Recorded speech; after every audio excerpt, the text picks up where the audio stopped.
Ebaluazio hitza oso kontzeptu zabala eta konplexua da, eta hemendik abiatuta Steilas sindikatuak ebaluazio aztergai dituriko txostena aurkeztu egin du. Hemen gaur Raúl López eta Amaia Zubieta ditugu, hari buruzko informazio guztia emateko. Arratsaldeon bioi. Arratsaldeon. Baita zuri ere. Eta ongi etorriak. Mila esker. Bueno, esan nahi asko dituela ebaluazioa txostenan sartu baino lehen, aipatu egin dut hori, esan nahi asko dituela. Horrela alda? Bai, porque ebaluaketa hasi egiten dugunean, igual lehenengo gogora etortzen zaigun lehenengoa dela ikasleen ebaluazioaz, ez? Eta ere beharrezkoa dela titulatzeko edo mailaz pasatzeko edo ziklos edo etapas pasatzeko. Baina ebaluazioaren gaia, esan nahi askotarikoa dela, esan duzun bezala.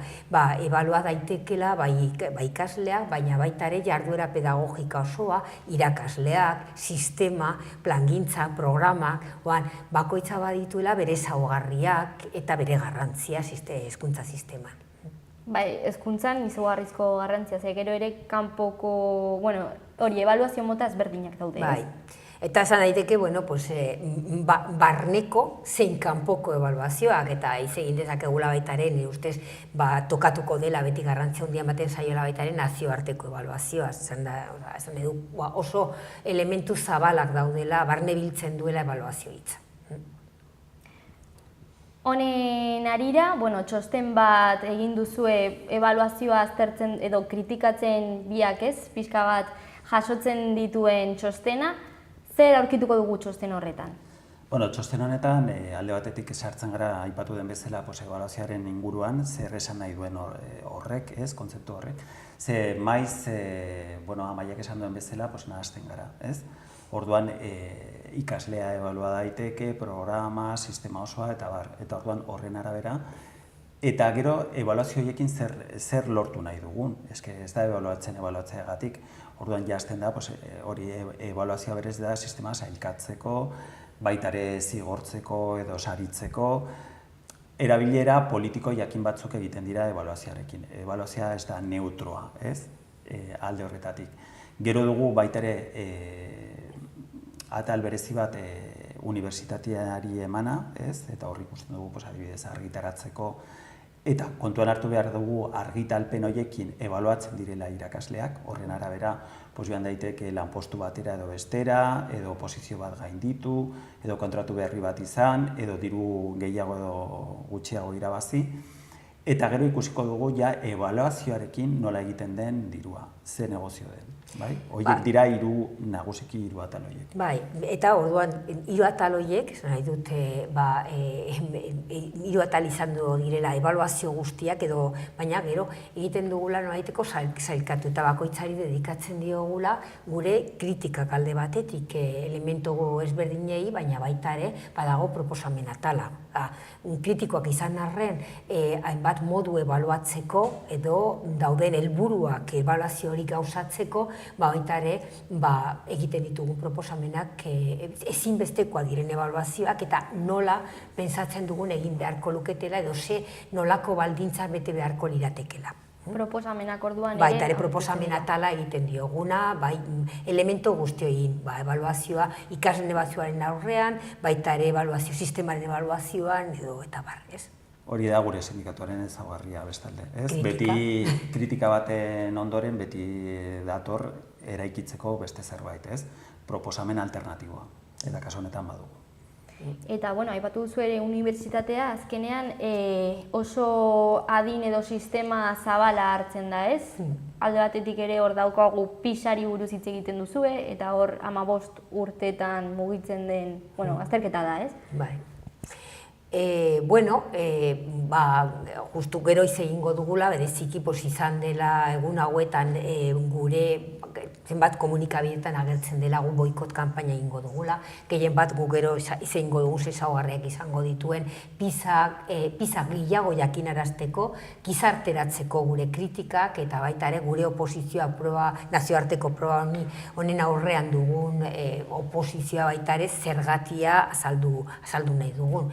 zer den PISA, lehenengo jakiteko, gehien bat, orain dela 2 urte, da froga bat, 3 urtez behin egiten dena, antolatzen duela ELGEK, OCDE-en gaztelaniaz, agian izen honekin ezaguna delako, eta hori, erakunde ekonomikoa, hainbat, herrialde aberatzenak barne biltzen dituen erakunde ekonomikoa dela, eta interesa handia duela hezkuntzan, eta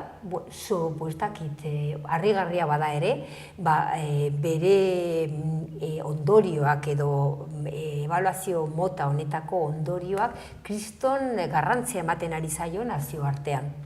Zate dugu, harritzen garela, oinarritzen delako ranking batean, kasu honetan herrialdeko rankinak antolatzen dituela, neurtzen dituen 3 konpetentzian, 3 eta besterik ez, matematika, zientzia eta irakurmena.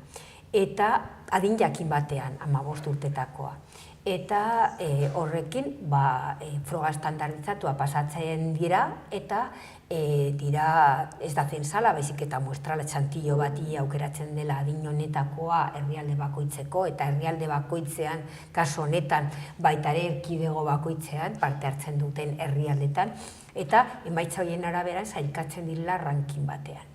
Hainbat kritikatu, harritzen garela, hainbat kritikatu dugu lomce eta rankinak ikastetxen artean, eta lehiak eta horrek zer suposatzen duen, eta berriz, PISAn, badirudi, gustoko dugula, edo esan nahi berezia izango luketela bezala, olako rankinak, eta hori dela kritiko elemente bat. Bigarna, ez dut izango nena berraulek. Batez ere lehen aipatu dugun ebaluazioaren neutraltasuna ematen du, PISak ematen dituen datuak neutralak direla, eta ez da inondik inora. Lehen aipatu dugu ELGE edo OCDE hori da ekonomia lankidetzarako eta garapenerako elkartea. ELGE honek etengabe proposatzen ditu, adibidez, lan reformetan, Estatu Espainiarrari etengabe esaten dio, are gehiago desregulatu behar duela merkatua, hau da, langileak kanporatzeko baldintzak are okerragoak izan behar direla langileentzat soldatetan berdin. Hau da, neoliberalismo basatiaren alde dagoen elkarte bat dela. Ez da elkarte multilateral bat, adibidez UNESCO edo Nazio Batuen elkartea bezala edo, ez da elkarte jakin bat, batez ere herri aberats eta industrializatuak biltzen dituena. Hau da, Europako estatuak, gero Ameriketan daude Txile, adibidez, Estatu Batuak eta Kanada, Mexiko ere bai, eta gero Asiako ekialdean, Ego Korea, Singapur, Txina modu batera, zera bat, Taiwan, eta bar, ez? Orduan, hiri batzuk, ez dela Txina herrialde osoa ez. Izan ditzazketenak, ez? Eta, klaro, gero, ez da bakarrik proba hori, ze gero da ELGE horrek beti txostenak ateratzen ditu eta txosten horietan gomendio batzuk. Eta gomendio horiek da, hain zuzen ere, irakastea, hain zuzen ere, lehen Amaiak aipatu dituen kompetentzia jakin batzuk garatzeko, baina ez garatzeko hezkuntza bere osotasunean. Hau da, bakarrik, esan dugu, 3 kompetentzia horiek, edo 3 arlo horiek neurtzen direla, baina ez da neurtzen ikasle horiek solidarioak izanen diren, artistikoki nola dauden, gai diren beren realitatea ulertzeko, beren realitatea eraldatzeko, hori ELGEri ez zaio baten interesatzen zaio bakarrik, norabide jakin batean joatea. Orduan, guk txosten honekin, beste gauza batzuen artean, erakusten dugu zer dagoen horren atzean. Eta hori da nola baiteko konpartitu, gero kanpaina, esaten dugun kanpainan edo hola konpartitu nahi dugun, ez jakintzaren gainean topatzen garela, esaten badu PISaren araberan emaitzak onak, emaitzak txarrak, eta aldatu behar dugun gure sistema PISak esaten duelako, kontuz. Lehenengo guk esaten dugula definitu beharko genituzken zeintzuk diren gure interesak, zeintzuk diren gure beharrak, eta zenolako ikasleak behar ditugula gure jendartean bizitzeko, eta nahi badugun hiritartasun kritikoa eta eraldatzailea nahi badugun, orduan ez aigula bakarrik interesatzen matematikan ezagutza pila izatea edo oso askar irakurtzea. horregatik, eta badago arrisku bat gainera. Bakarrik, eta hori ikusi genuen lotura izan zuen PISAk eta Lomceren esarpena. Eta gainera ze interesak nolabaiteko elkar loturi daudela. Bertek esaten zuenean, Lomcek esartzerakoan, helburu, eta hori esplizituki esaten zuela, PISaren emaitzak hobetu beharko liratekela. Kasu honetan orduan, zer esaten du, indarra jartzen dituzun 3 arlo horiek. Eta neurtzen denak, neurtzen badira hori, eta hobetu nahi baduzun indar guztia jartzen dituzun 3 arlo horietan, eta kanpoan uste dituzun sormena, pensamendu kritiko, eta hori dela, Lomcerekin kritikatu duguna, baina gero akritikoak bihurtzen gara, PISaren proga horien inguruan, ez?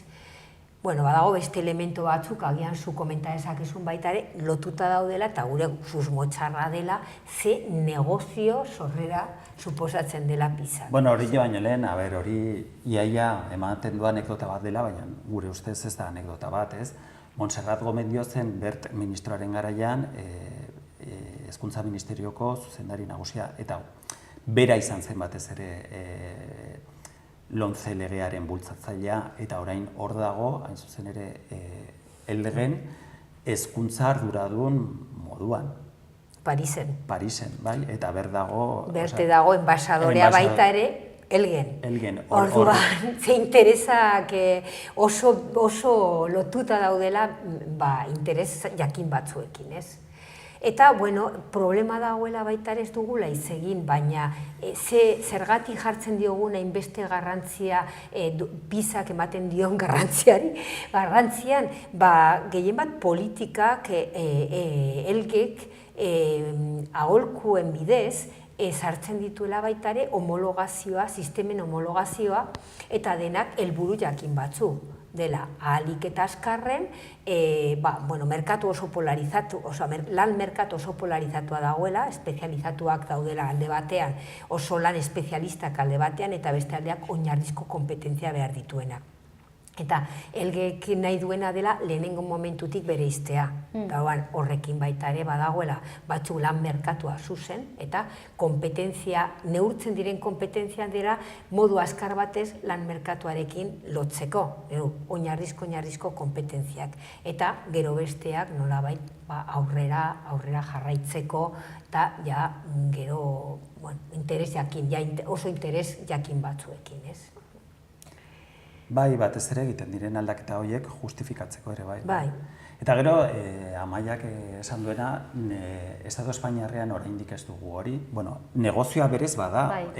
Elgek PISA proba pasatzeagatik dirua lortzen du Hezkuntza Ministeriotik eta baita ere gero gaineko komunitate autonomoa guztietan. Eta hori gertatzen zaio herrialde guztietan. Hori alde batetik, baina gero bidea egiten du bestelako enpresek negozioa egiteko. Hori batez ere garatua dago Estatu Batuetan eta Erresuma Batuan, non proba horiek edo kanpo proba horiek gainera enpresa batek egin da urtero egiten dituzte ikasle guztiek. Gainera ez da Zensala, ez? Zensala eta, Zensala da barkatu. Zensala da, ez da Muestrala. Muestrala eta Zensala, hori oso importantea da. Muestrala baldin bada lagin bat hartzen da ikasleena eta horrekin analizatzen da, bai? Baina Zensala baldin bada horrek esan nahi du enpresa horrek egiten duen proba hori beharrezkoa dela, nahitaezkoa dela, gero adibidez kurtsoa gainditzeko. Orduan, hori gertatzen baldin bada, ez da bakarrik proba hori, gero enpresa horrek salduko ditu ikasmaterial guztiak, programak, eta ez bakarrik ikastetxean, baita familian ere, proba horiek ahalik eta ongien prestatzeko. Sekulako poterea hartzen du enpresa horrek nahi duena egiteko. Eta gainera berriz ere helburu neoliberal horiek markatuta daudela. Baina, zentratzen ari gara PISan eta ez dela gehien interesatzen, oso sanguratsua dela, aurten garrantzi beretzea duela, 3 urtez behin egiten dela, azken egin zela 2015an eta aurten egingo dela 2018an, ez?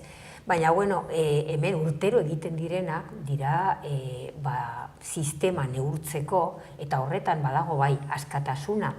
ezartzeko zeintzuk izan beharko liratekela helburuak gure sistema hobetzeko, eta hori oso importante iruditzen zaigu, hori dela froga diagnostikoak deitzen direnak. Eta horiek hemen Nafarroan ez dire egiten, aukera izango zen lagin bat hartzeko, baina egiten direla ikasle guztioi.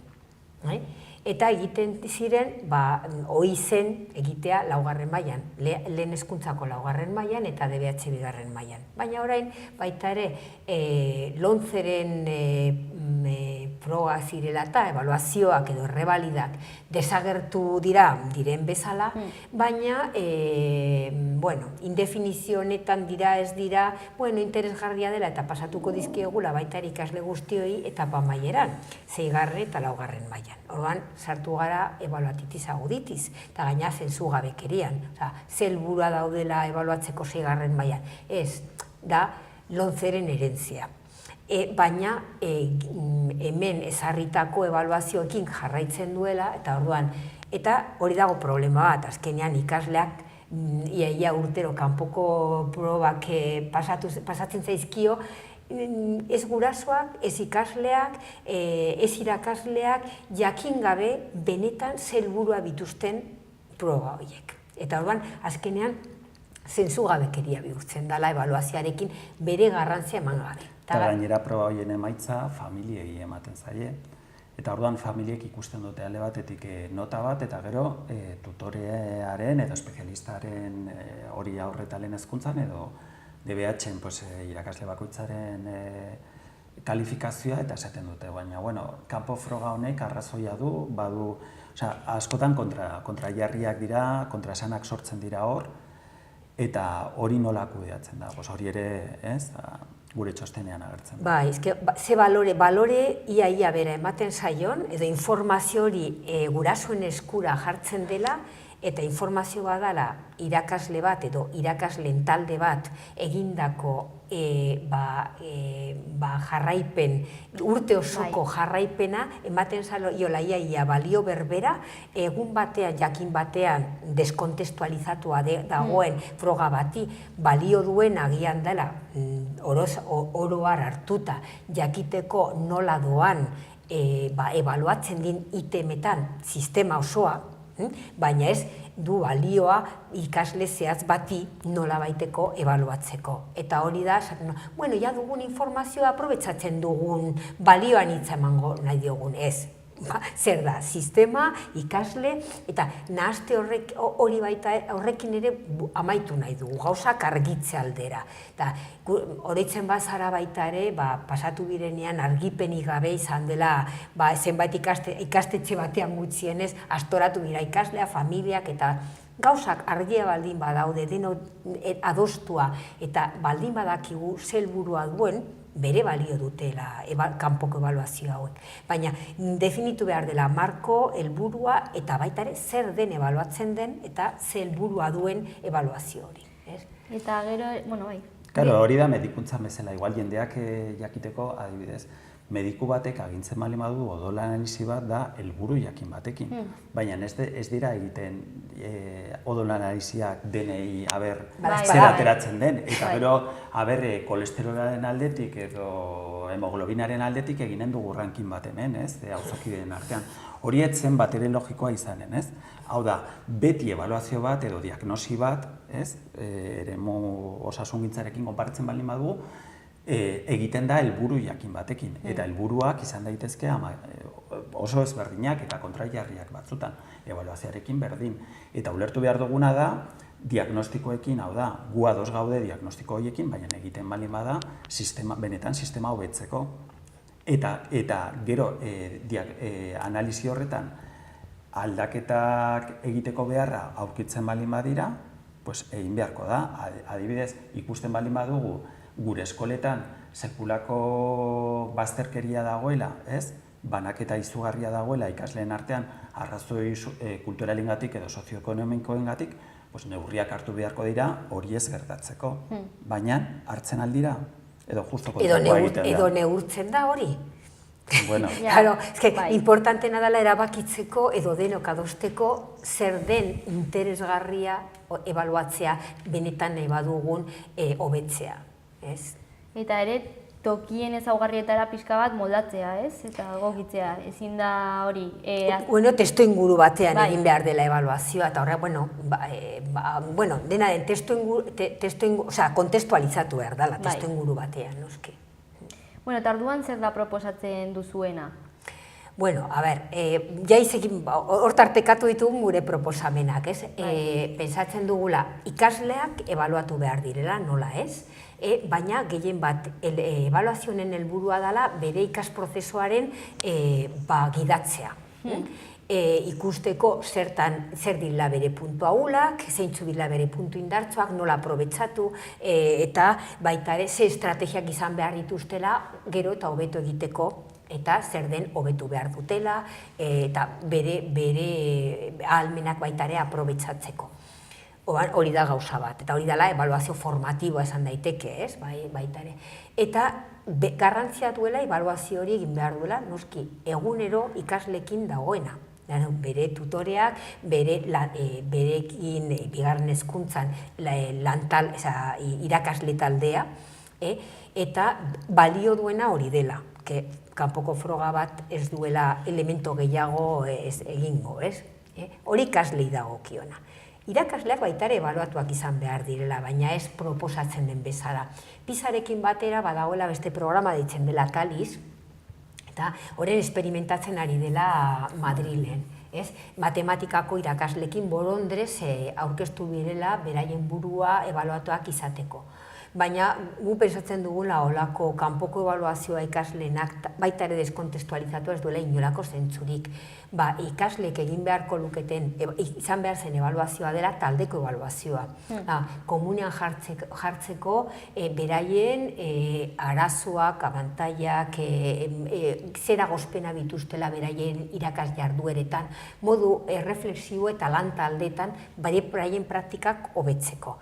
Elementuak direnean kanpoko kontrolak, ez dakiz zer, eta ebaluatu behar dizutia ongi egiten duzun edo ala ez, ni ustez blokeo besterik ez dela sortzen, eta ez dela lagungarria. Orduan, elkarrekiko praktikak egitea edo behatzea, ez dakiz. Eta irakasle horiek lehendabizi izan behar dute denbora hori dena egiteko.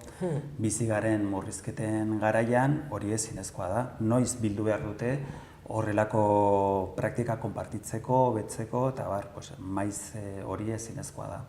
Eta lotu beharko zen gainera, praktika hori eta kolektibo baldin bada askoz hobeto, askoz eraginkorragoa izango dela, eta denok batera nola hobetu behar dutela, ze plangintza jarri behar dutela mai gainean, beraien praktikako betzeko, eta esaten duguna, behar dela denbora alde batetik, eta modu eraikitzaile batez egiteko.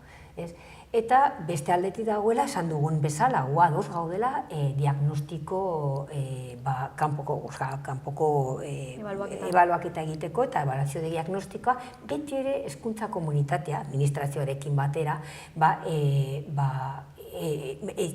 diseinatu behar duela, zintzu direla, ebaluatu behar diren itemak edo elementuak eta hezkuntza sistema benetan hobetzeko.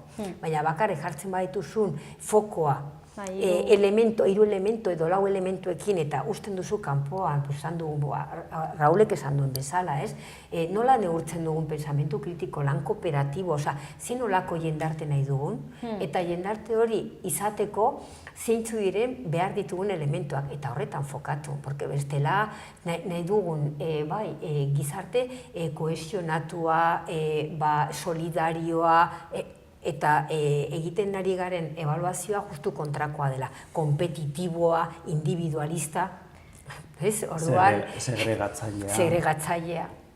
Oso arazo sakona da, ze azkenean hori PISA, ez da bakarrik PISA ere, hori unibertsitatea aipatu duzu, azkenean negozio bat dela, horren atzean dagoena interesa dela, ez? Eta asko eraldatu behar da, baina azkenean zer da, proposamenak eman dituzue, eta orain 2018 honetan ere PISA emango dela, ze kanpaina bat duzue eskutartean, ez? Bai, diseinatzen ari da momentu honetan, gure ideia dela, hemen komentatu ditugun gauza, eta gehien bat pisa konkretuki zer jakinarazteko jendeari, zer neurtzen duela, ze interesa dauden horren azpian, eta ze balio eza duena. Eta horretarako, badaudela alde batetik irakaslekin hitz egin beharko dugula, edo nolabait klaustroetara bidali, hainbat materialak, edo baita ere nahi izan ezkero asanbladak egin eta bar, ikasleekin, eta harremana nahi dugula baita ikasle sindikatuekin, eta nolabait pymen federazioekin ere, azken finean ni ustez bai gurasoak, bai ikasleak, eta bai irakaslea daudela inplikatuak ebaluazio honetan. Gure ideia normalean, beste urtetan egin dela apirilean, maiatzaldean, ebaluazio hori, udaberrian, orduan orain diseinatzen ari gara materiala kartel bat, eta triptiko bat edola, modu errez batez ulertarazteko, ez palabra handiak, baizik eta benetan modu errez batez ulertzeko hemen komentatu duguna. Pentsatzen dugu martxoaldean edola, harremanetan jarri gara hainbat eragileekin esateko beraiekin elkartu nahi dugula, modu lasai batez hortaz hitz egiteko eta gure kezkak partekatzeko, eta gero egingo dugula bidalketa eta materialen aurkezpena. Bai, eta gero sektore bakoitzak edo erakunde bakoitzak erabakiko du hori nola gauzatu eta zer egin. Gurea da informatzea, kritikoak izatea horrekin, eta gero ikusiko dute. Maiz zer gertatzen da ikasleek idearik ez dutela, igual zuzendaritzako norbaitek badaki kanpotik etorriko direla hori pasatzera, baina gelaz gela joaten dira hori gertatzen da DBH-ko 4. mailakoekin. Batzuk errepikatzaileekin, DBH-ko 3. mailan daude, gelatik atera, informatika gelara joan, eta hor ez dakite oso ongi zer egin behar duten, familiek ere ez dute idearik ere. Eta gero nolabait sorpresa horrekin eta parte hartu behar duzu horretan, baita ere blokea zaitezke edo batzutan erabili da eta ze jokabide maltzurra egon den horrekin, ez? Batzutan ikusi dugu aurreko PISA probarekin, titularra zen gaztelania, pero zen, los recortes le sientan bien al sistema educativo, eta holako gauzak, ez? Edo Diario de Navarrak adibidez atera zuen euskaraz egindako probak okerrago ateratzen zirela gaztelaniaz egindakoak baina gero jakin izan genuen D-ereduko ikastetxe batzuetan probak gaztelaniaz pasatzen zirela. Adibidez, Amaiak aipatu duen hori, deskontestualizazio hori, ez jakitea zein diren benetan hor manejatzen ari diren baldintzak eta... Ez baldintzak eta gero baita ere ze manipulazio egiten den datuekin. Eta hori, da bigarrena, alde batetik ebaluazio kontestu ingurua, ez? Ez dela bat ere onuragarria egiten den bezala. Baina beste aldetik ere, benetan behar ditugula jakitea, PISA jakiteko iagaren 7. postuan edo 40. eta horrek zer esan nahi du. Eta ateratzen diren ondorioak oso azalezkoa dira, esan nahi du. Txostena dira, igual sakonak, agian, baina ematen dituzten elementuak dira alderaketa pila, baita ere indize soziokulturalekin eta mila historiak agian bere balio erlatibo izan ditzaketela. Baina alderatzen ari gara, eta hori ez dugula aipatu lehenago, hezkuntza sistemak oso ezberdinak direnak.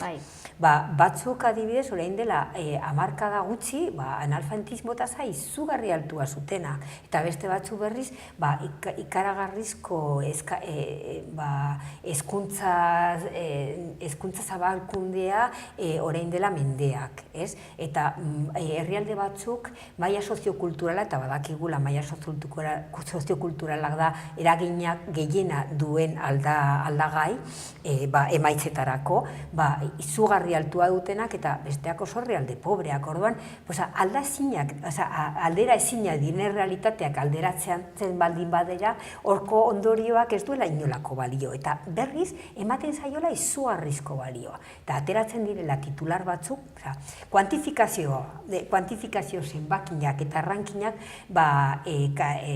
medioetan oso gustoko dutela, ematen dela errealitatea modu simplifikatu batez interpreta daiteke. Eta errealitate konplexuak elementu simplekin aztertzea oso arriskutsua da. Claro, esatea adibidez, Nafarroak matematiketan atera du oroar 517 puntu. Hobetu da 3 puntutan edo eta zer? Baina, claro, horrek bidea ematen du, Amaiak esan duena, alderatzeko beste komunitate autonomo batzuekin edo Estatu Espainiarreko datuekin edo nazioarteko datuekin. Eta orduan da nola gauden okerrago, baina hezkuntza alda hori edo hezkuntzaren kalitatea alda hori ranking batean agertzea.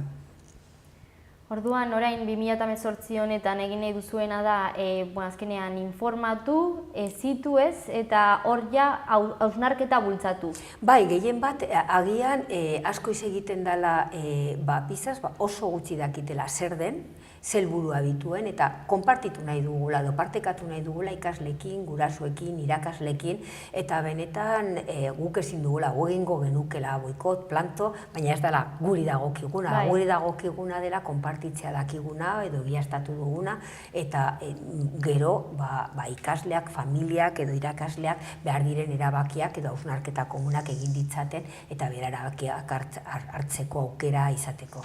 Ze adibidez, Lomcerekin izandako erreakzioa PISAn ikusten ez dela, zergaitik uste duzu desinformazio horregatik?